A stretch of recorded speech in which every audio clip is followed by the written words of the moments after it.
Hey, what's up everyone? This is Ill Factor from beatacademy.com. And in this video, I'm going to share with you some tips and techniques to create a nice vintage throwback type vibe with your lead vocals. So let's go ahead and get started.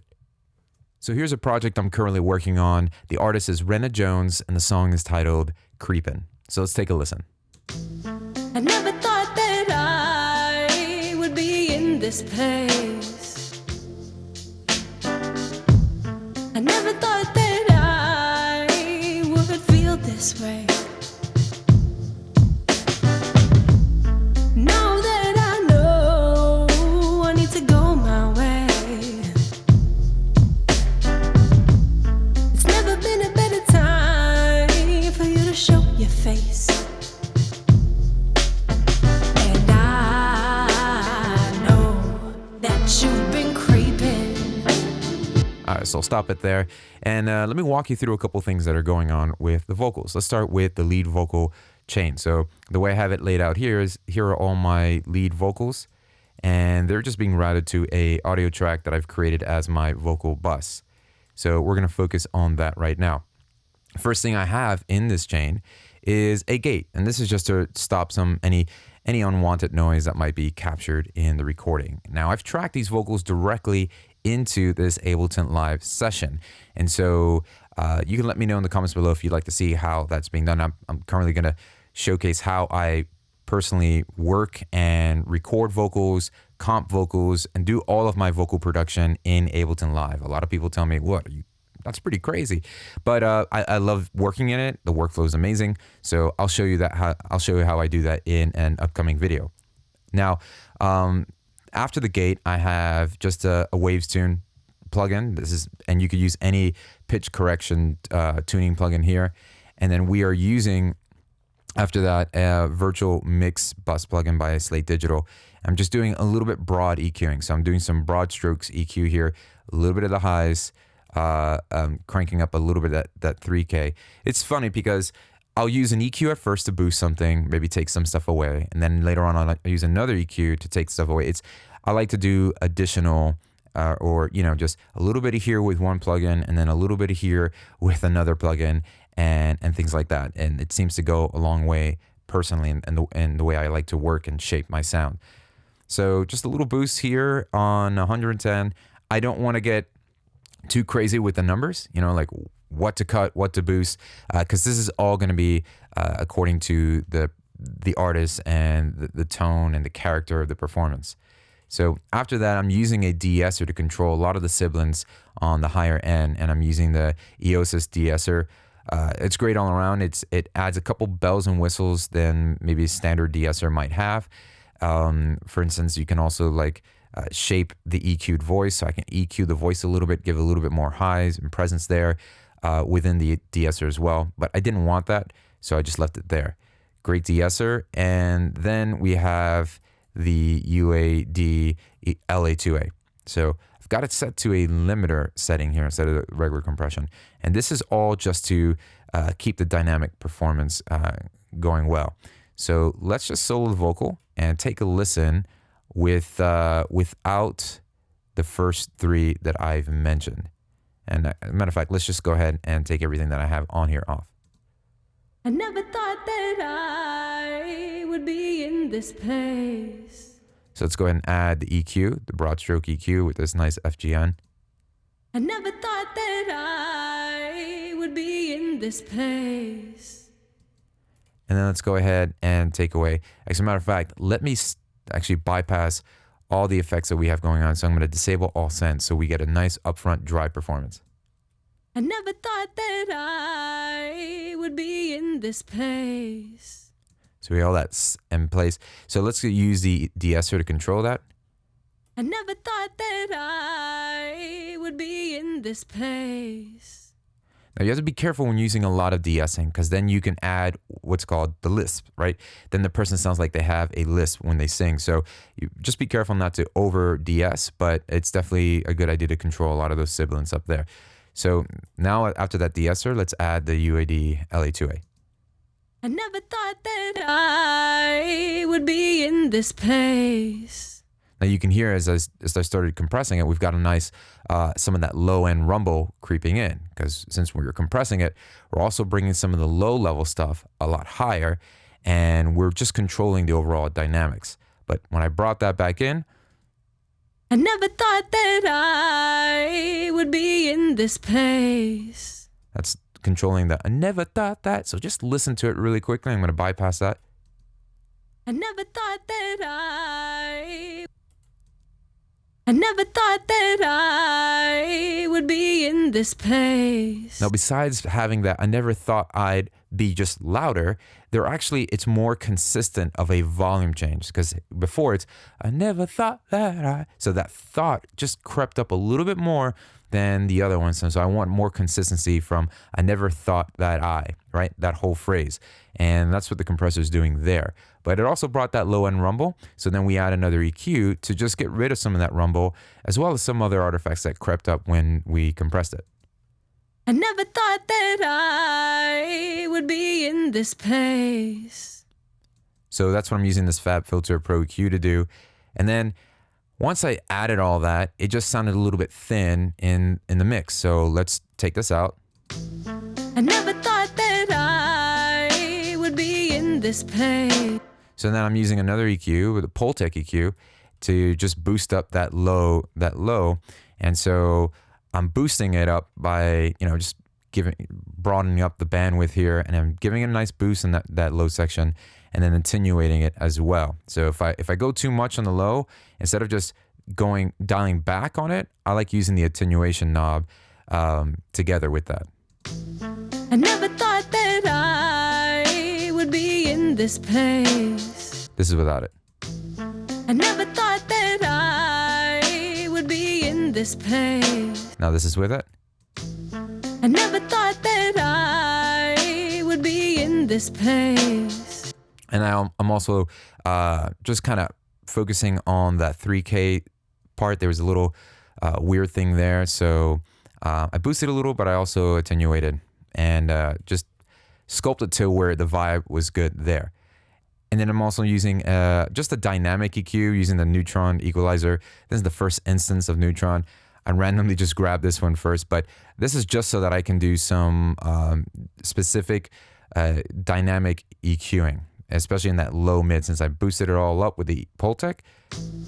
I never thought that I would be in this place. Just now making sure that low mid that I've boosted up broadly, now pinpointing specific frequencies and just dynamically controlling that so that it's not just all across the board with my lead vocal. So that's the basic vocal chain that I've got going on for that lead vocal. But then what really shapes the tonality and the vibe of it being a throwback type of vibe is the effect processing, the effect chain here. So I'm going to go one by one. First, we have a delay. I'm sorry, a reverb here, and that is set to my return track D. And I'm using Valhalla. Now, the cool thing I'm doing here is I'm actually using multiple reverbs to sculpt and shape the sound the way I'd like it to. So the first one is Valhalla Vintage Verb, and I'm using a plate.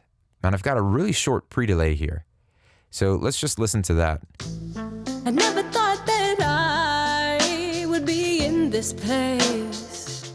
And that really helps the vocal go from dry in your face to setting it nice and back in the mix. It actually gives it some environment to live in, and that's important. So I've got the vintage Valhalla verb there, and what's really important too is EQing that reverb. So if I can just solo the reverb. This is without the EQ. Now it's, and sure, there's some EQ high cut here and low cut on the Valhalla, but I'd rather just use this EQ8 here and create this nice little EQ just to take out a lot of that high end and some of the low mid that's creeping in this reverb. And that makes the reverb a lot warmer. And then I'm also using, apart from that reverb, I'm going to enable the next one. And we've got the EMT 140 on my return track here. So same concept, another type of reverb. Now, what's the logic behind this? Why am I doing this? Isn't one reverb enough?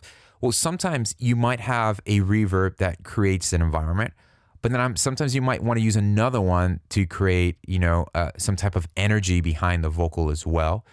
And so that's what I decided to do.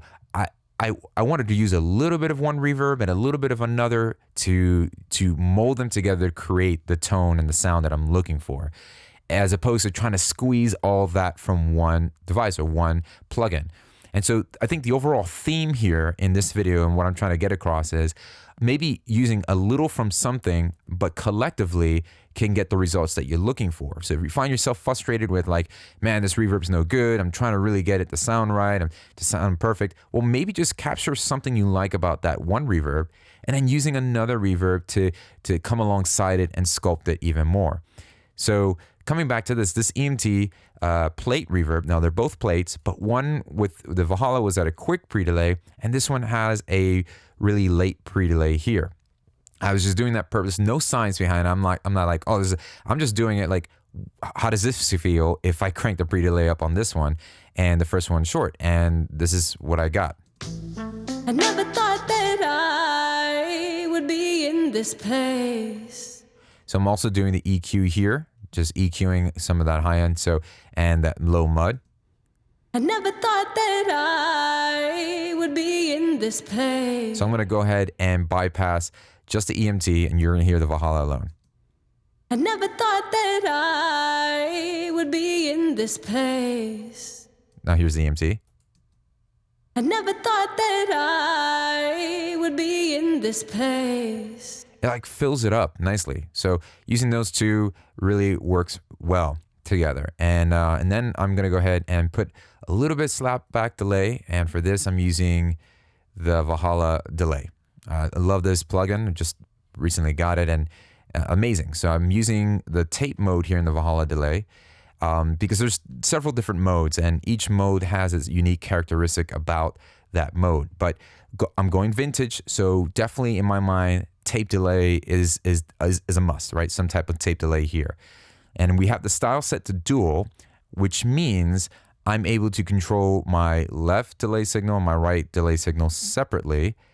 And then I've got a really just a 16th note here on the slapback. So let's just go ahead and solo that. I never thought that I would be in this place. So it's just a hint of that delay that creates some good tension with the vocal and just increasing the width here. I mean, these are the settings. Like I said, if you want to copy paste them, look at them. But more importantly, it's what am I after? What's the vibe? What's the feeling that I'm after when manipulating this delay? A quicker delay here, like a quicker slapback. I never thought that I would be. Could also work too, because it creates some like a good tension with that vocal. I never thought that I would be in this place. So let's go and increase. I never thought that I would be in this place. Now that's a little too much, so I want some more space. I want to actually hear the delay a little bit, so that's why I'm going to stick to the 16th note.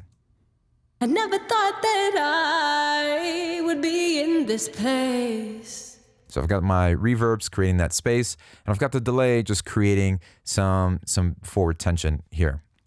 And I'm not going to have I don't have the width too much. And there you go. Just a simple little slap back, a little pinch of delay here, because the reverb is doing all that vintage work. The reverb is really what sets this in the time period that I'm looking for. And then something a little bit from the future, well, not necessarily, but this is a doubler, and I have a doubler here.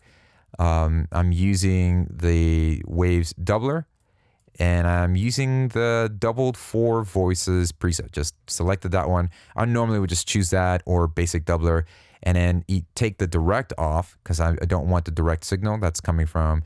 I'll check that off, and then just have that to give a nice stereo smear of the vocal. So it sounds a little bit larger than it is when we hear it. I never thought that I would be in this place. Now, a lot of times I'll do this doubler. I'll set it to stun, meaning I'll just send a lot of it to this, and I dial back the volume of the doubler here on the return side. I never thought that I would be in this place. So let's see in context. Let's listen to it with the rest of the music. I never this place. Let's take the effects off. I never thought that I would feel this way. Let's put the effects back on. Now that I know I need to go my way. Now, when I first started mixing and shaping the sounds of my projects, I was always trying to squeeze everything out of one plugin, one EQ or one compressor to get the sound that I'm looking for. And when I couldn't get it, I would just be stuck with a lot of frustration. So adapting this concept has been very helpful for me. Let me know in the comments below if it's helpful for you, or maybe this is something new to you. Would love to know. Just let me know in the comment section below. Also, thank you so much for watching this video. And as my gift to you for watching, I'd love to send you a PDF guide covering some of the things that we talked about here, but they're more just 5 steps and principles that you can apply to get professional sounding tracks. I'm pouring in years of experience of working with some of today's biggest artists into this easy to follow PDF guide. Whether you're a beginner or an advanced music producer, this is going to be a helpful guide for you to reference to help speed along your process of producing your music. So you can access this by clicking the link below in the description box, or you can visit www.beatacademy.com/5steps. Thanks for watching, subscribe, and I'll see you next time.